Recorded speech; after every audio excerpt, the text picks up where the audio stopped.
Today we're going to continue on with our review of trigonometry. This is part 2 out of 3. And we're going to look at trigonometric equations and identities. So we'll start with equations. Trigonometric equations, I find that word so hard to say. Trigonometric equations are true for only some values of the variable.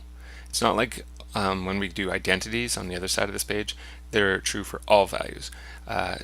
Equations are only true for some values. Just like when you solve 3x equals 12, there's only some numbers that work. In this case, there's only one number that works. So there's two types of solutions when you do trigonometric equations. One's conditional solutions. Those are usually something like 0 is less than x, which is less than 2 pi. The reason we do that is because otherwise it'd be an infinite number of solutions, so we just put a limited domain. And there's also general form solutions, which do include all infinite solutions. You have to write it in a way that includes them all. Okay, so here's our first question. Solve the equation 2 cosine squared x minus cosine x minus 1 equals 0. We're going to do it both ways, conditional solution and general form solution. So this is actually something you can factor. Think of this, instead of being cosine here, what if it was m? It'd be 2m squared minus m minus 1 equals 0. All I've done is replace the cosines with m's, and you can see you end up with a trinomial that you could actually factor. How would you factor this? Bobby Bridge. So that's exactly what we're going to have to do here. We're going to have to use Bobby Bridge. So you're looking for two numbers that multiply to 2 and subtract to 1. Well, that's 2 and 1. So remember, this is decomposition here, right? So we're going to rewrite this. It's going to be 2 cosine squared x. But now I'm going to rewrite this middle term. I'm going to put minus 2 cosine x plus 1 cosine x, because those were our numbers, right? The two numbers that multiply to 2 and subtract to 1 are 2 and 1. There they are. Then we put our minus 1 equals 0. And then we pair them up here. So the greatest common factor of this first two terms here is 2 cosine x, and you're left with cosine x minus 1. Plus, the greatest common factor here is just 1. And you're left with cosine x minus 1 equals 0.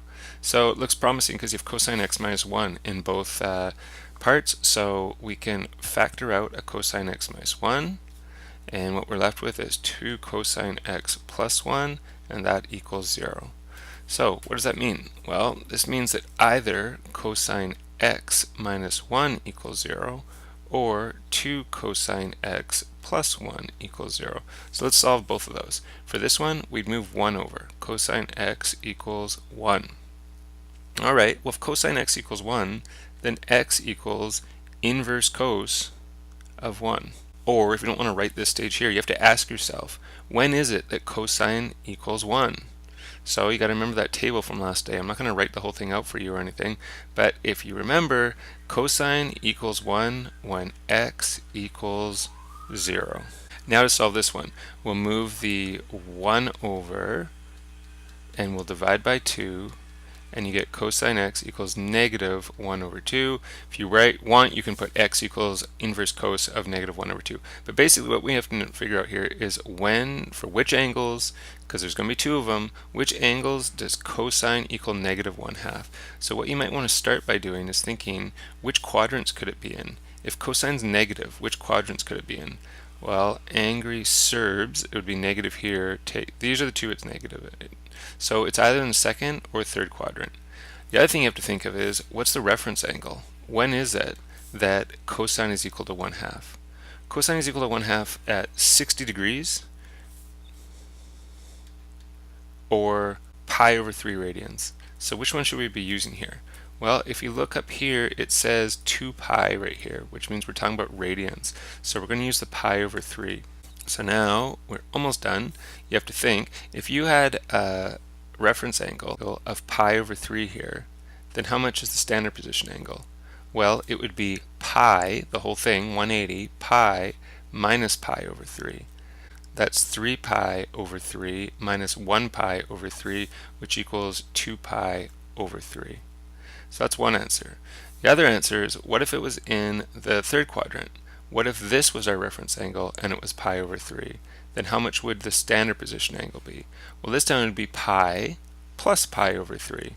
So we'd have pi plus pi over 3, which is the same as 3 pi over 3 plus 1 pi over 3, which equals 4 pi over 3. So these are our answers. These are the conditional solutions. And now we want to find the general solution. Okay, well, if you think of your answers here, you have one answer at 0 degrees, like this. You have another one at 2 pi over 3, which is here. It's 120 degrees, if that helps you notice this. Next one's 4 pi over 3, which is down here, and that's 240 degrees. So we went 0, 120, 240. Where'd the next one be? 360. We'd be all the way around again. It just keeps going around and around and around, hitting these three terminal sides every single time. So what you could say for your general form is that x is equal to 2 pi over 3 times n, where n is an integer. Because if n is 0, multiply this by 0, you get 0, which is this. If n is 1, you get this one right here, 2 pi over 3. If n is 2, you get 2 pi times 2, which is 4 pi over 3. Yep, that's this one. If n is 3, the 3's would cancel, and you're left with 2 pi. It would be back here. And it just keeps going around and around and around. So that's your general form right there. Okay, one more of those. This one's harder. Do you know why? Because of this number right there, that 3 right there.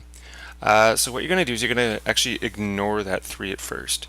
You're just going to figure out what does the cosine of this angle, which happens to be 3x, when does the cosine of this angle equal root 2 over 2? So we actually can find that out right away. We're going to have to figure out which quadrants it's in. So when's cosine positive? And they're all positive here because angry Serbs take creatine. Co is right here. So here's our two areas where they're positive, the two quadrants. So the reference angle, when is it that cosine is root 2 over 2? Well, that's 45 degrees, which is the same as pi over 4. So if it was in the first quadrant, if this was the angle we were looking at, then our reference angle would be pi over 4. And in the first quadrant, it's also the standard position angle. So we've found that not x, but 3x, be careful there, 3x equals pi over 4. Okay? Now, the other thing we found, if we look at the fourth quadrant, and if we had a reference angle of pi over 4, how much is this angle? Well, we would take the whole way around, which is 2 pi, and we would subtract pi over 4. So let's get common denominators. I'll put this over 1. Multiply by 4, top and bottom. You get 8 pi minus 1 pi over 4 equals 7 pi over 4. So the other thing we found is that 3x equals 7 pi over 4. Great. We don't want to know what 3x equals though. We want to know what x equals. Well, that's easy. We just divide by 3. So we get x equals pi over 12. And x equals 7 pi over 12. So that feels good. Feels like we're done, right? Not quite. Do you know why? Because what this does here, this 3 inside here, this is a horizontal compression. It's taken the cosine graph, and rather than being like this, it's compressed it. It's now like this. It's terrible drawings. But what I'm trying to show you is you're going to have more solutions now. So before, in the previous question, we only had 2 solutions. And it looks like right now we only have 2, pi over 12, 7 pi over 12. But you're actually going to have, quite likely, 3 times as more. So how do you find the next ones? You need to take into consideration how much the period is equal. And remember, the way you find the period is you go 2 pi, this is for cosine and sine graphs, 2 pi divided by the absolute value of b. So that's 2 pi over, this is b right here, 3. So this is your period, 2 pi over 3. So what are you going to do now to get more answers? You're going to add 2 pi over 3 to these answers. When will you stop doing that? When it goes more than 2 pi. Once it goes more than 2 pi, you're done. So one answer we have is pi over 12. Let's take our pi over 12 and add 2 pi over 3. Well, we need common denominators. So we got to multiply top and bottom by 4. You get 8 and 12. So you end up with 9 pi over 12, which is 3 pi over 4 in lowest terms. Now we want to get another one. So what do we do now? We add another 8 pi over 12 to the 9 pi over 12. And if we do that, we get 17 pi over 12. Okay, let's try another one. Let's try another 8 pi over 12. If you add another one, you get 25 pi over 12. What do you think about that? I say too big. Remember, it has to be less than 2 pi. What would the top number have to be in order to be exactly 2 pi? it would have to be 24, because 24 divided by 12 is 2. So this is too big. But we now have three answers. We have this one, we have this one, and we have this one. Actually, we have four answers. We have this one too. Are we done? No. We also need to take this one, kind of our other starting one, and have to add 2 pi over 3, which remember is the same as 8 pi over 12. We figured that out right here. We have to add that onto this as well. So let's do that. If we add on 8 pi over 12 to this, we get 15 pi over 12, which we can put in lowest terms by dividing both by 3, 5 pi over 4. So that's another good one. Should we stop there? Nope. Let's add another 8 pi over 12. If we add another 8 pi over 12, you get 23 pi over 12. Now, that's very, very close to 2 pi, so I think we know that we can stop. But if you did forget, you could add on another 8 pi over 12. You'd get 31 pi over 12. Is that more than 2 pi?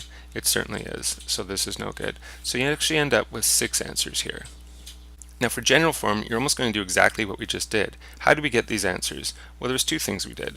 One thing we did is we started with pi over 12, and we added on to that the period, which was 2 pi over 3. How many times we did that? We did it once, twice, three, but if we weren't restricted by going to 2 pi, we could do that as many times as we wanted. So we would just put n here. If you had 0, you'd just be left with pi over 12, which is this. If you had 1, you'd end up with this one. If you had 2, you'd end up with that one. If you had 3, you'd have the next one, the next one. The other thing we did is we did 7 pi over 12, and we also added on 2 pi over 3n. So these two statements here give our general form. Okay, on to identities. Now with identities, they're always true. Right? These are things we can prove that they're always true, except for values which aren't in the domain, right? Anything that would make the denominator equal 0 for here, for example, would not be applicable. But otherwise, every x value will work when you plug it in. I mean, it's kind of weird to think of it as an identity, but something like x plus x equals 2x, that's an identity more or less, because any number you put in here, whether it's 5 and 5 and 5, it works. -2 and -2 and -2, it works. It always works. So it's kind of more an identity than an equation. So this is a bit awkward because I wanted to squeeze in all the identities that you need to know in this course. I will give them to you. You'll have to memorize them for university, but I'll be generous and give them to you this year. These are the identities you need to know, and we've just got a couple proofs here we're going to try to do. So a couple strategies with proofs. One I would say is always try to switch things into sine and cosine. Another thing I would say is get common denominators. And don't forget about multiplying by conjugate, and try to work on one side and get it as simple as possible, and ideally you won't have to work on the other side as well. I would say start on the more complicated side and try to only work on that side. If you get stuck, you can switch over to the other side, but try to work only on one side. So let's try to prove this one right here. I have sine squared x, and whenever you see sine squareds and cosine, you're probably going to be using this right here. Sorry, it's so awkward. Sine squared theta plus cosine squared theta equals 1.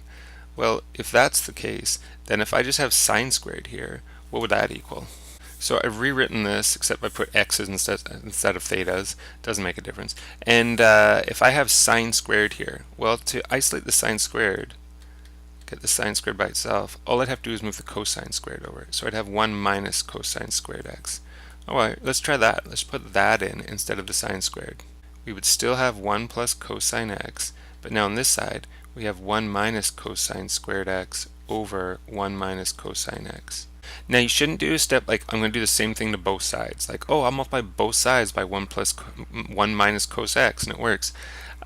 Some teachers allow that, but I found a lot of professors at university are quite picky about that. They want you to work only on one side.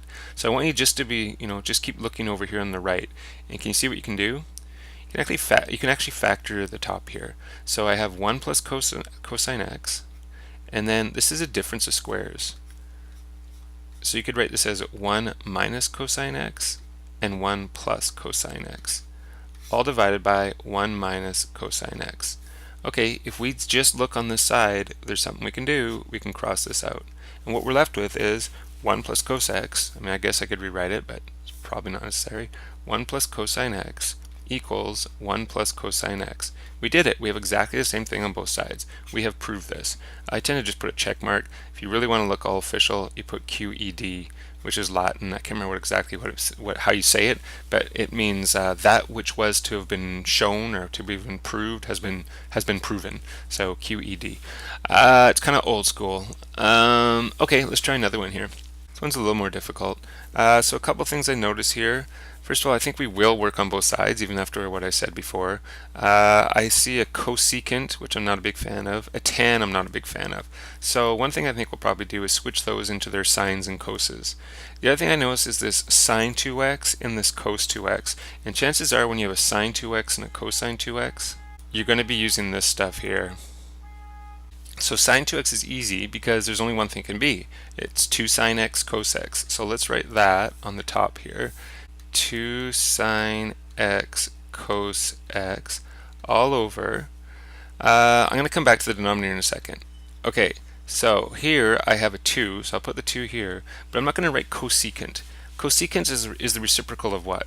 Sine. So instead of writing cosecant 2x here, I could write it as 1 over sine 2x. And then minus tan x. Well, tan is the same as sine x over cosine x. Okay, now let's go back to this, the 1 minus cosine 2x. So I have 1 minus. Okay, I'd like to get rid of this 1. So let's look, if I look at cosine 2x, let's see if there's one of the options that would get rid of the 1. Do you see that this last one right here, the 1 minus sine squared theta, this will get rid of the 1. If you had this one, it wouldn't get rid of the 1 because you're doing, remember there's a minus sign right here. So you don't want to minus 1, or you end up with 2. That's not helpful. But 1 minus 1 is 0, so this looks really good here. Let's try this. 1 minus 2 sine squared theta. 1 minus 2 sine squared theta.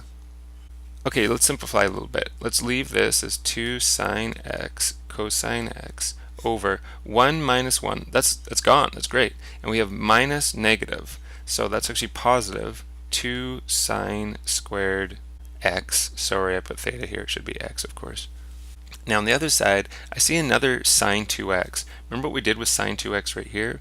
We made it 2 sine x cos x, and I suspect we're going to have to do the same. So I'm going to put 2 over 2 sine x cos x minus sine x over cos x. Alright, I know in one way it looks more complicated, but we're getting there. We're getting it down to only sines and coses, and we actually have a bunch of stuff we can cancel out. 2 and 2. Sine x and one of the sine x's here. So what we're left with on this side is cosine x over sine x. That's pretty, straightforward. It's not nothing too complicated over here anymore. On the other side, we can cancel out a 2 and a 2. So I'm left with just a 1 up here. And we have two fractions. Let's get common denominators. So what would our common denominator be? We have sine x cos x and we have cos x. Well, the common denominator is sine x cos x. So here we're good, we'll just leave 1. But over here we need to multiply top and bottom by sine x, which means on the top we'll now have sine squared x. 1 minus sine squared x. Let's look up here again. Do you see, if I look here, I could get 1 minus sine squared x by leaving the cosine squared x here, bringing the sine squared x over, and there you go. So in other words, 1 minus sine squared x is the same as cosine squared x. So that's what we're going to write right here, cosine squared x. So we have our cos x, our sine x, and we have cosine squared x over sine x cos x. Oh wow, this is great, because if we have two coses here and one there, I can cross this out, cross that out. What I'm left with is cos x over sine x equals cos x over sine x. If you want, you don't need to do this at all, but what's cos over sine the same as? It's the same as cotan x. So you have cotan x equals cotan x. This is done. QED, my friends. Okay, that's it.